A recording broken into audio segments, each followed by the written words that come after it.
hindi ko naging super close kasi walang tayo si Gerard J.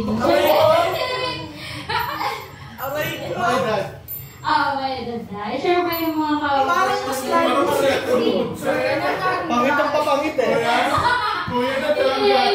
Ito kasi yung mga level ni Gerard J. So hindi ka masyado makapag-get mo yan. Nanigit mo sa lord. Pero kung ano, yun eh. Ayun lang, yun lang. Ano po? Kay Kuya Lorde, parang nakilala ko siya kasi kaklase siya ng ate ko. Ilan taon na natin?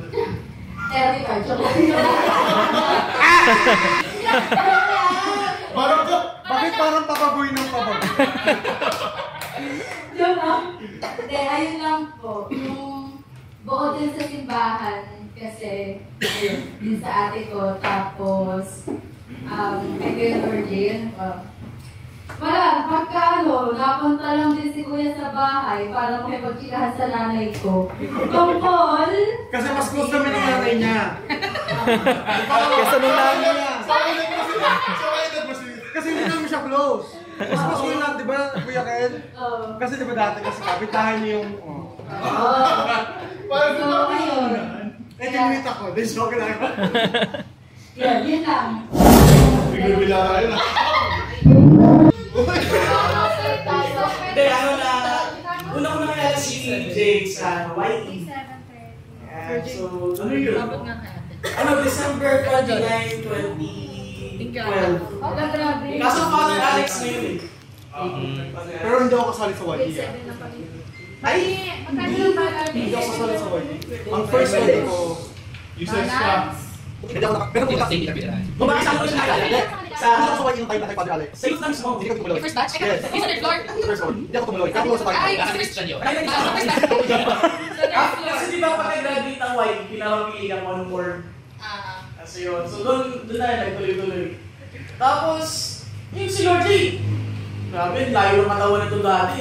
Hindi pa naman eh.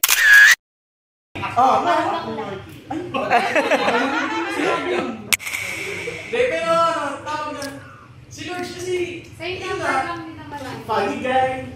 Kaya parang, minsan utang namin, tinginan lang, magkakawanan na kami. Yung parang gets na namin yung isa't isa. So yun, simple lang pero ano mo yun? Medyo mabigat yung magpapaubo ko na rin.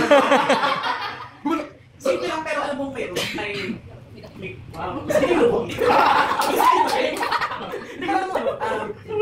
may biga.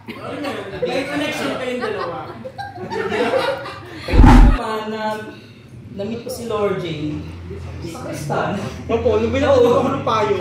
Actually, natatandaan ko yun. Hindi kasi si Lord J kasi noon, isa siya sa pinaka makulit din talaga noon. Hindi, pero nasa kasi ni Lord J, nasa personality niya talaga yun. Na matatawa ka palagi. Pero ang kagandahan nun, kahit pag nasa meeting, kami, seryoso. Pero kapag mga nasa galaan, lagi kayo kasama niyan sa South Fairway. Tapos pag nauwi sa bahay nila, ayun, tapos yun yung mga dasal sa patay. Eh, kapag kami usapin, kapag tungkol sa si Rosie yung niligawan. Oh, yan! Oo, lagi problema niyan, Huwag mo sa akin parating yan. Problema niya na yan. So, pero anyway, personal niya naman kasi yun. Tapos, ano pa ba? Yun, alala ko yung sumayaw kayo sa bahay. Yeah. Pinapanood ko yun pala kapag nababatrip ako, inis ako. Pang pawala ng ko yun. Gusto mo manood, gusto mo panood, Lenny? Pag na-stress ako, pinapanood ko para gumaan yung yung pakiramdam ko. Tapos, isa pa sa naalala ko nung kinumpilan ka, kasi sabi ko, iniisip ko rin bakit ito kinuha na itong Nino. Hanggang ngayon iniisip ko bakit pa rin Nino. Kasi noon, tapos, di ba, after noon, kasama pa namin si Karen noon. Iniisip ko, magandang pakainin natin si Lord dun sa yung may barko-barko kasi yun yung Giligan, yung tatahakin niyang landas para medyo connected, something like that. Natuloy tayo doon. Yes, Giligan. Kasama si Attorney J. Si Attorney J, tsaka si Karen. Yun, isa sa naalala ko. Tapos, ayun.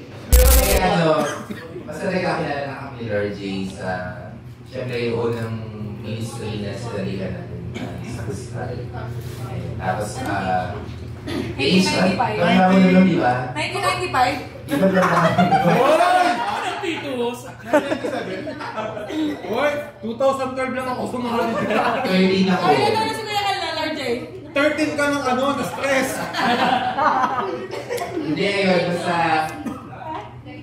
Sino pa rin nun? Father na store. Ay, hindi! Father money. Lagi. Tapos, ano yun? Father money. After noon, Si Father money kasi yung invest. eh, kasi yung matandaan, tandaan ni George Hill. Wow! Kumpare ka. Kasi ano, yun, nagkakausap na gusto makali si Lord J. Sa bangko. Yung ginagawa ko mga sa akin. Parang may big reveal eh. Di ba?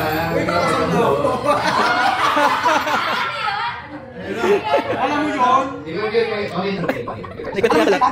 Teka doon. Ay, nandito yung father kanina eh. Ano ba yun? Dali sa One girl. Ayun. Kasi yun, pag Pasko, bagong taon yan, tumatawag si Lord J. From out of Outer space. outer space. Tumatawag din si Lord J.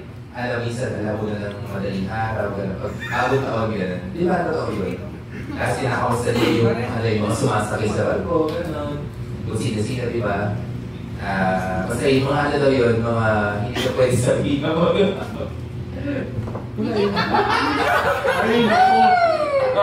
I don't remember anything. Basta nagsama kami and then, Naglibig kami.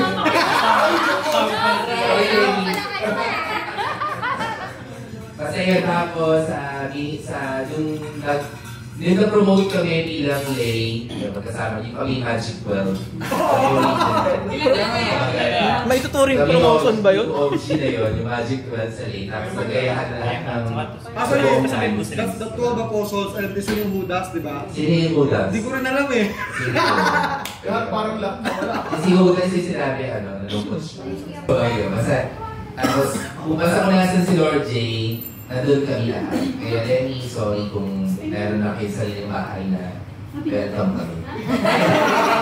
Hindi ka nagsabi. Sorry kapatid. At least diba alam na nila eh. Misinformed siya. Well-informed sila. Hindi na siya magugulat. Hindi na siya magugulat. And we are all invited. So dahil dyan, ito rin huli kong message. This is your family. Wala ka na sa CCTV to. Maliwala lang yan, unan lang. Pero nag-request na ESA, invite. Uy! Gusto siya! For our information number. Uy! Iba si Icha, yung unang Amerika. Uy! Ay, sorry. Ano guys? Kasi kaya hindi na ba yung susunod? Parang doon na rin nag-start. Tapos, yun, nung high school ako, parang... Natanda ko parang doon ako meron kay Lord na doon ng pang-sex. Okay, gawa na meron. Fashion ni Gashi. Pero kasi businessman na lang. So, isa lang tuloy-tuloy na. Hanggang sa, yun, yung business na kami mo, mas lumalan doon. Thank you. Ngayon naman ako ay last year ko lang magiging. Ako naman, sasampa.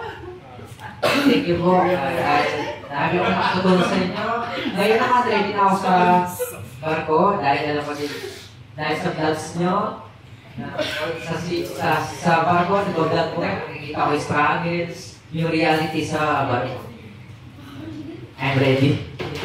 Kilala ko si Lord J. Hindi ka kilala siya sa'yo. Yung naging kami. What?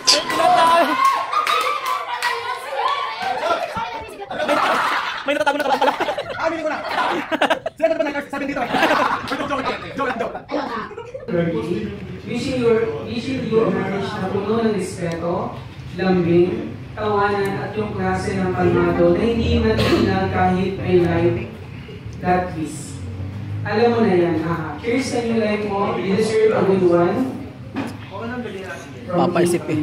Si Lord J talaga ako naging nakatuwa. Successful provider nakita ko. And parang yung, malang pamilya sa akin yung magulo at talagang alam mo kung magiging magulo yung mga magulo. So, yun, dito lang kami Lord J na rin. Kahit hindi naman namin siya kasama, nararamdaman pa rin namin na kayo ng presensya. Uy! Hindi, joke lang. Kasi yun nga, kasi hindi yan nakakalimot, kaibigan. until now, yun yung sabi ko sa kanya, kasi nga ako lalaki. So, first boyfriend ko sa... Bongga. First boyfriend niya ako. First ko siya kasawa. Sure ka niya. So, yun siya.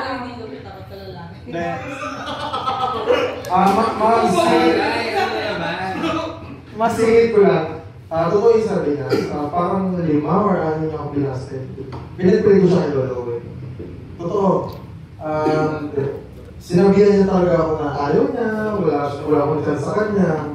Pero sabi niya, pag mahal mo yung isang bagay o yung tao, kahit na ilang rejection pa. Ito ay hindi palagi para sa mga katulad yun may mga pagkakataon na kapag ka na-reject kayo, pwede nyo ulitin. Kasi baka yung rejection, parang sinusubukan lang kayo, tapos after ng rejection, ayun na pala.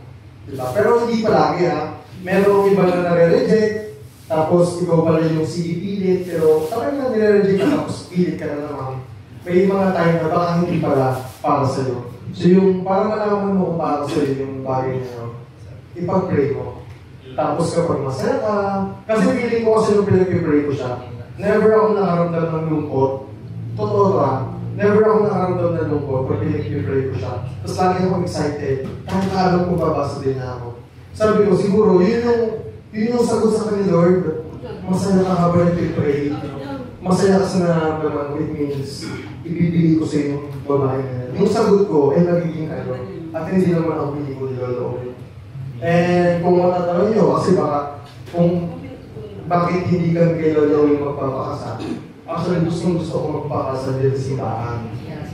Kaya lang, sa dami ng guest, 250, and pinilang ko doon 100 magdadala ng sasakyan.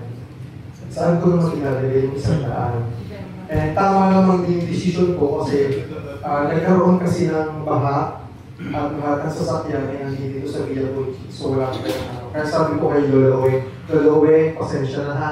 Doon muna ako sa batang version mo. Isang Tonino. Kasi ikaw pa rin naman mo. So, ayun. Kung mahal mo yung isang bagay, mahal mo yung isang tao, huwag kang makakasunggan. Diba? Kasi sobrang special. Alam nyo, parang kung papakinggan nyo kung sinagot ka, kasi ako parang wala lang. Kasi totoo yun. Bro, tayo na. Sige, try natin. Parang wala lang, di ba? Pero sa akin, sobrang special. Kasi yung araw na sinagot na ako, yung araw na babasa din na ako. Siguro, pasensya ng Espiritu Santo. Sabi siguro ni Lolo Owe, ay, Dagan mo. Kaya mo, pinapakain yung sarili ko. Sabi siguro ni Lolo Owe, sagutin mo na yan. Kasi pinag-pray ka na. 80. And, eto, yung pinag-pray ko, na maging girlfriend ko, pinag-pray ko na ngayon na maging successful yung wedding namin.